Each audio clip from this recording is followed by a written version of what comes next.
नमस्कार मित्रांनो. तर आज आपण आलेलो आहोत सिद्धबेटावर आणि हा आपल्या ब्लॉगचा पार्ट नंबर 2 आहे. तर पार्ट नंबर 1 मध्ये आपण सर्व काही दाखवू शकलो नाही. तर आपण जात आहोत सिद्धबेटावर. सिद्धबेटाचे जे निसर्गरम्य वातावरण आहे, हे वातावरण बघण्यासाठी आपण आपल्या चॅनलच्या माध्यमातून आलेलो आहोत मित्रांनो. जे माऊलींनी ज्या पवित्र स्थानावर आपला वास केलेला आहे, आपले चारी भावंडासोबत इथे लहानपणीचे जे नटखट खोड्या वगैरे केलेले आहेत, तर त्या ठिकाणावर आलेलो आहोत. आणि हे जे दिसत आहे आपल्याला, हे वातावरण अतिशय निसर्गरम्य आहे, जे की वेगवेगळ्या प्रकारचे झाडे वगैरे आहेत मित्रांनो. पाहू शकता आपण आपल्या ब्लॉगच्या माध्यमातून. तर हे जे निसर्गरम्य वातावरण आहे, या ठिकाणी संत ज्ञानेश्वर महाराज यांचा वास झालेला आहे मित्रांनो.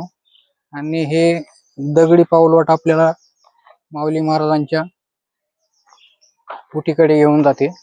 तर जात आहोत आपण सिद्धबेट या ठिकाणी. तर हे जे ठिकाण आहे, हे आळंदी पासून अगदी जवळच आहे. माऊली महाराजांच्या समाधी मंदिरापासून एक 5 मिनिटाच्या अंतरावर आहे, जे की सिद्धबेट या नावाने प्रसिद्ध आहे मित्रांनो. तर जाऊया आपण.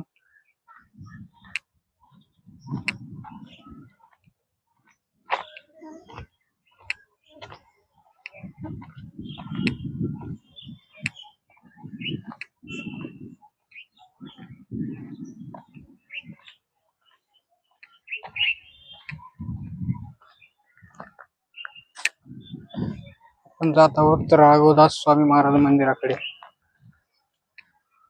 तर अतिशय प्राचीन समाधी आहे मित्रांनो, इंद्रायणी नदीच्या काठी राघवदास स्वामी समाधी मंदिर. आपण दर्शन घेऊया.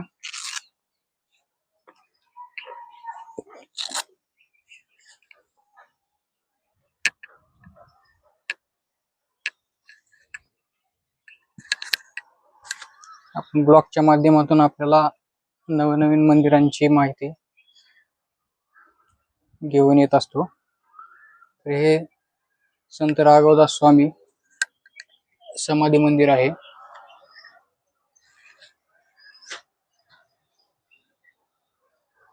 तर आपण पाहू शकता संत राघवदास स्वामी समाधी मंदिर, जे की आहे संत ज्ञानेश्वर महाराजांच्या सिद्धबेटामध्ये आहे, जे की अतिशय पुरातन मंदिर असून इंद्रायणी नदीच्या तीरावर वसलेले आहे.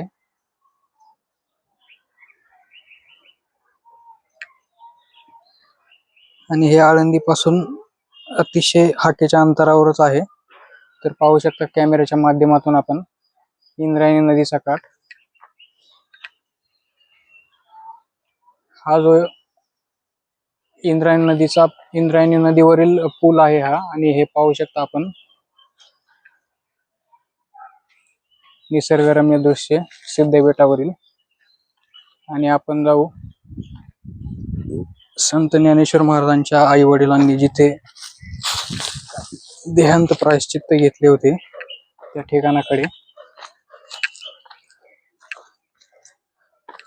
आणि हे जे दगडी वाट आहे, हे आपल्याला थेट घेऊन जात आहे संत ज्ञानेश्वर महाराज यांच्या जे माऊली जिथे राहिले होते 12 वर्षे, ज्यांनी आपले वास्तव्य केले, त्या ठिकाणाकडे जाऊन नेत आहे आपल्याला हे दगडी वाट.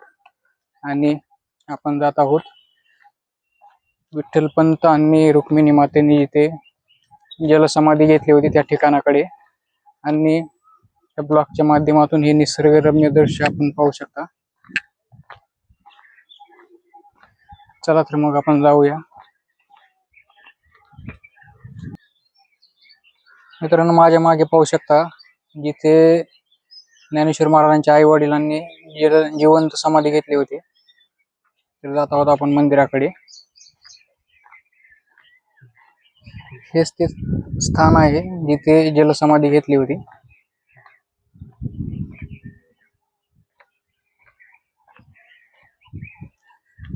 ज्या ठिकाणी संत ज्ञानेश्वर महाराज यांच्या आई वडिलांनी जलसमाधी घेतली होती तेच ठिकाण आहे.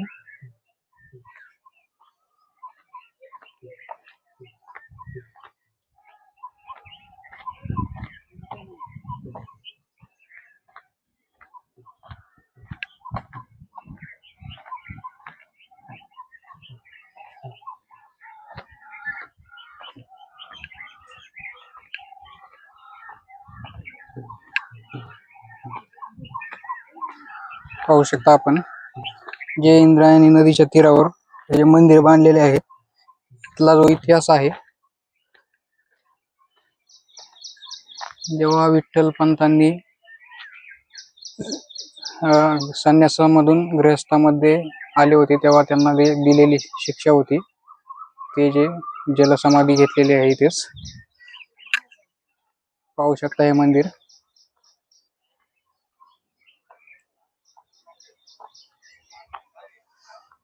मंदिराचा जो इतिहास आहे, त्याच ठिकाणी माऊलींच्या आई वडिलांनी जिवंत जलसमाधी घेतलेली होती.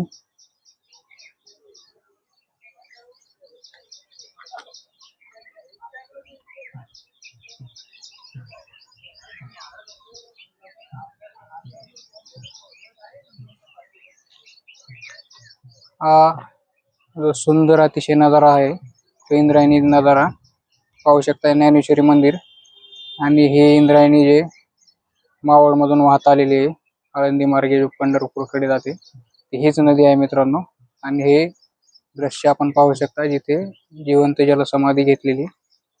तर आपण जाऊया समोर. आपण आलेलो आहोत सिद्धेश्वरावर जी समाधी आहेत. तर पाहू शकता आपण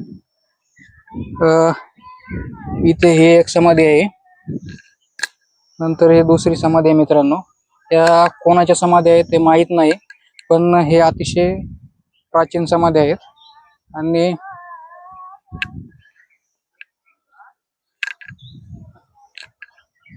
सिद्ध बेटावरील हे समाधी आहे, कोणाचे हे माहित नाही, पण अतिशय दुर्मिळ समाधी आहेत मित्रांनो. जुन्या समाधी आहेत जे की इंद्रायणी नदी तीरावर वसलेले आहेत. तर पाहू शकता आपण हा नजारा, सुंदर नजारा, अतिशय थंडगार वातावरण. आणि आपण जाऊयात माऊलींच्या कुटीत.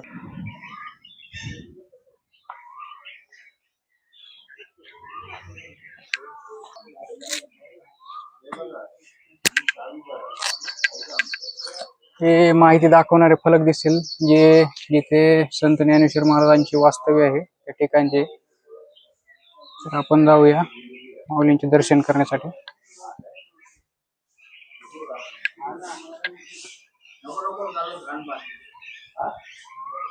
हेच ते ठिकाण आहे.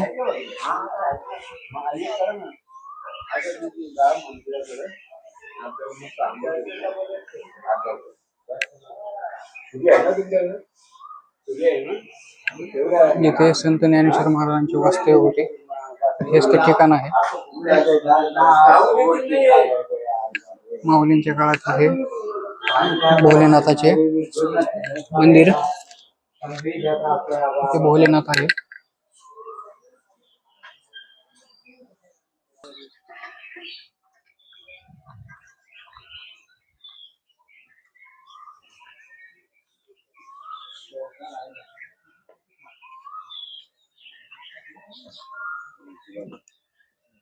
हे